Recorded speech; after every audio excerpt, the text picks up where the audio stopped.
സാധാരണ എല്ലാവരും മീൻ മേടിക്കുമ്പോൾ വറക്കാനാണ് ഉദ്ദേശമെങ്കിൽ ഉപ്പ്, കുരുമുളക് പൊടി, മഞ്ഞപ്പൊടി, മുളക് പൊടി, അല്പം വെള്ളവും ചേർത്ത് ഇളക്കിയെടുത്ത് മീനിൽ തേച്ച് പിടിപ്പിച്ച് വറുത്തെടുക്കുകയാണ് പതിവ്. എന്നാൽ ആ പതിവ് നമുക്കൊന്ന് തെറ്റിച്ച് നോക്കാം. ഈ രീതിയിൽ മീനൊന്ന് വറുത്ത് നോക്കിയോ, സംഭവം കിഡിലോസ്കിയാണ്. അപ്പോൾ അതിനായിട്ട് എടുത്തേക്കുന്നത് അയല മീനാണ്. ഏത് മീൻ വേണമെന്നുണ്ടെങ്കിലും എടുക്കാം. നല്ലതുപോലെ കഴുകി വൃത്തിയാക്കി മീനെല്ലാം ഒന്ന് അടുപ്പിച്ച് വരഞ്ഞെടുത്തിട്ടുണ്ട്.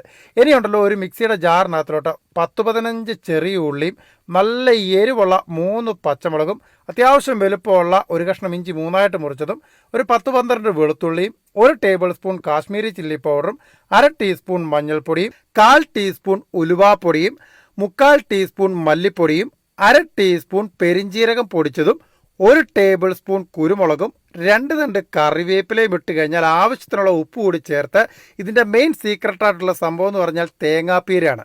3 ടേബിൾ സ്പൂൺ ചേർത്ത് കൊടുക്കുന്നുണ്ട്. കൂടെ തന്നെ 2 ടേബിൾ സ്പൂൺ വെളിച്ചെണ്ണയും ഒഴിച്ചു കൊടുത്തിട്ട് ഇതിനെ നല്ലതുപോലെ ഒന്ന് അരച്ചെടുക്കണം കേട്ടോ. വെള്ളം ഒരല്പം വേണമെന്നുണ്ടെങ്കിൽ ചേർത്ത് കൊടുക്കാം, കുഴപ്പമൊന്നുമില്ല. ഞാനിപ്പോൾ ചേർത്തിട്ടില്ല. ഈ ഒരു പരുവത്തിൽ നന്നായിട്ട് അരച്ചെടുത്തിട്ടുണ്ട്. തേങ്ങാപ്പീര ചേർത്തിട്ട് നിങ്ങൾ അരച്ച് നോക്കണം, സംഭവം ഒരു വെറൈറ്റിയാണ്. ഇനി ആ മിക്സിയുടെ ജാറ് കഴിയിട്ടുള്ള ഒരല്പം വെള്ളം കൂടെ ചേർത്ത് കഴിഞ്ഞാൽ 1/2 മുറി നാരങ്ങാനീരോടെ ചേർക്കുന്നുണ്ട്. ഇനി ഇതിനെ നന്നായിട്ട് ഇളക്കി യോജിപ്പിച്ചെടുക്കുക. ശേഷം ഉണ്ടല്ലോ, നമ്മൾ വരഞ്ഞു വെച്ചേക്കുന്ന മീനിൽ ഈ മസാല നല്ലതുപോലെ പിടിപ്പിക്കണം. അയലമീനാണ് നിങ്ങൾ എടുക്കുന്നതെങ്കിൽ വരയുമ്പോൾ അടുപ്പിച്ച് വരഞ്ഞെങ്കിൽ മാത്രമേ ആ മസാല നല്ലതുപോലെ ആ മീനിൽ പിടിച്ച് കിട്ടത്തുള്ളൂ. മസാല തേക്കുന്നതിനോടൊപ്പം തന്നെ നമ്മുടെ ഈ ഒരു കുഞ്ഞു വീഡിയോ നിങ്ങൾക്ക് ഇഷ്ടപ്പെടുകയാണെങ്കിൽ ഒന്ന് ലൈക്ക് ചെയ്യാനും ഷെയർ ചെയ്യാനായിട്ട് മറക്കരുത്. അങ്ങനെതായപ്പോൾ നമ്മൾ മൊത്തം മസാല ഇവിടെ പിടിപ്പിച്ചെടുത്തിട്ടുണ്ട്. ഇനി ഒരു 1/2 മണിക്കൂർ ഇതുപോലെ അങ്ങോട്ട് ഇരിക്കട്ടെ. ശേഷം ഒരു പാനിനകത്തോട്ട് നല്ലതുപോലെ വെളിച്ചെണ്ണ ചൂടായിട്ട് വരുമ്പോൾ മസാല പിടിപ്പിച്ച് വെച്ചിട്ടുള്ള മീൻ മുഴുവനായിട്ട് അങ്ങോട്ട് ഇട്ടങ്ങോട്ട് കൊടുക്കാം. മീനിടുന്ന സമയത്ത് ഹൈ ഫ്ലെയിമിൽ തന്നെ വെക്കണം കേട്ടോ, എങ്കിൽ ആ ഒരു പുറംഭാവമൊക്കെ നല്ലതുപോലെ അങ്ങോട്ട് മൊരിഞ്ഞ് കിട്ടത്തുള്ളൂ. അത് കഴിഞ്ഞ് കഴിഞ്ഞാൽ തീ ലോ ഫ്ലെയിമിലോട്ട് അങ്ങോട്ട് മാറ്റി ഇതിൻ്റെ ഉള്ളൊക്കെ ഒന്ന് നല്ലതുപോലെ ഒന്ന് വേവിച്ച് അങ്ങോട്ട് എടുക്കണം. പറഞ്ഞ സമയം കൊണ്ട് തന്നെ ഇതാ ഒരു സൈഡ് നല്ലപോലെ വെന്ത് ഇവിടെ കിട്ടിയിട്ടുണ്ട്, ഒന്ന് മൊരിഞ്ഞ് ഇവിടെ കിട്ടിയിട്ടുണ്ട്. ഇനി തിരിച്ചു കൂടിയിട്ട് ഇതിനങ്ങോട്ട് ഫ്രൈ ചെയ്ത് അങ്ങോട്ട് എടുക്കാം. അപ്പോൾ ഇത് മുഴുവനും കാണിച്ച് നിങ്ങളെ ബോർ അടിപ്പിക്കുന്നില്ല. നല്ലതുപോലെ ഫ്രൈ ആയിട്ട് ഇവിടെ കിട്ടിയിട്ടുണ്ട്. ഇനി ഇത് മുഴുവനായിട്ട് അങ്ങോട്ട് കോരി മാറ്റാനായിട്ട് പോവാണ്. ഇത് മാറ്റിക്കഴിഞ്ഞാൽ നമ്മുടെ പരിപാടി കഴിഞ്ഞു എന്ന് നിങ്ങൾ ഒരിക്കലും വിചാരിക്കരുത്. ഇനിയാണ് യഥാർത്ഥ പരിപാടി കൊണ്ട് നടക്കാൻ പോകുന്നത്. ആ എണ്ണയിൽ നിന്ന് ഒരു അല്പം എണ്ണ എടുത്തിട്ടുള്ളൂ. ഇതിനകത്തിലോട്ട് നമ്മൾ ഒരു സവാള സ്ലൈസായിട്ട് അരിഞ്ഞതും എന്നിട്ട് ഇതിനെ ഒന്ന് ചെറുതായിട്ടൊന്ന് വഴറ്റിയെടുക്കണം കേട്ടോ. ഈ സവാള മൊത്തത്തിൽ വഴറ്റി കുഴ പരിപാടി ആക്കരുത്. ഒന്ന് ചെറുതായിട്ടൊന്ന് വഴറ്റി കിട്ടിയേച്ചാൽ മതി. കൂടെ തന്നെ ഉണ്ടല്ലോ, ഒരു തക്കാളി വട്ടത്തിൽ കട്ട് ചെയ്തോടെ ചേർക്കുന്നുണ്ട്.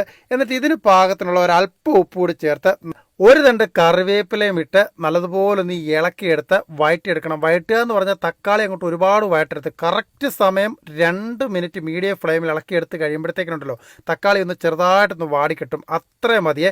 സ്റ്റൗ ഓഫ് ചെയ്തിട്ട് വറുത്ത് വെച്ചേക്കുന്ന മീനിൻ്റെ സൈഡിൽ താണ്ട് ഇത്തുകൂടെ അങ്ങോട്ട് വെച്ച് കൊടുക്കണം. ചോറ് കഴിക്കാനോ അല്ലെന്നുണ്ടെങ്കിൽ കപ്പ പുഴുങ്ങിയതൊക്കെ കഴിക്കാനേ ഈ മീൻ വറുത്തതും താണ്ട് ഈ ഒരു തക്കാളി സവാള കൂട്ടൂടെ അങ്ങോട്ട് ചേർത്തിട്ട് കഴിക്കണം. എൻ്റെ പൊന്നടോ ഒന്നും പറയാനില്ല. ഈ ഒരു സ്പെഷ്യൽ മസാലക്കൂട്ടിൽ ഏത് മീൻ വേണമെന്ന് വറുത്ത് കൊടുക്കാം. അന്യ ടേസ്റ്റാട്ടോ. ഒരു തവണ നിങ്ങളൊന്ന് പരീക്ഷിച്ച് നോക്കുക. എന്തായാലും നമ്മൾ മീൻ വറുത്ത് കഴിക്കും. അപ്പോൾ പിന്നെ ഇതുപോലെ ഒന്ന് ചെയ്ത് വയ്ക്കോ. നിങ്ങൾക്ക് ഇഷ്ടപ്പെടുന്ന രീതിയിൽ ഒരു വെറൈറ്റി സംഭവമാണ്. അപ്പോൾ നമ്മുടെ ഈ ഒരു കുഞ്ഞു വീഡിയോ വീണ്ടും പറയുന്നു, ഇഷ്ടപ്പെട്ട ലൈക്ക് ചെയ്യാനും ഷെയർ ചെയ്യാനും അതുപോലെ തന്നെ നിങ്ങളുടെ വിലയേറിയ അഭിപ്രായങ്ങൾ താഴെ കമൻറ്റ് ചെയ്യാനായിട്ട് മറക്കരുത്. കാരണം നിങ്ങളുടെ സപ്പോർട്ട് ഉണ്ടെങ്കിൽ ഇതുപോലുള്ള കിടുക്കാച്ചി ഐറ്റംസുകൾ ഇനിയും ചെയ്യാനായിട്ട് പറ്റത്തുള്ളൂ. നല്ലൊരു കിട്ടിലോസ്കി ഐറ്റമായിട്ട് അടുത്ത ദിവസം കണ്ടുമുട്ടാമെന്ന പ്രതീക്ഷയിൽ നിങ്ങളുടെ സ്വന്തം Lijo Mallassery. Now signing out. Thank you.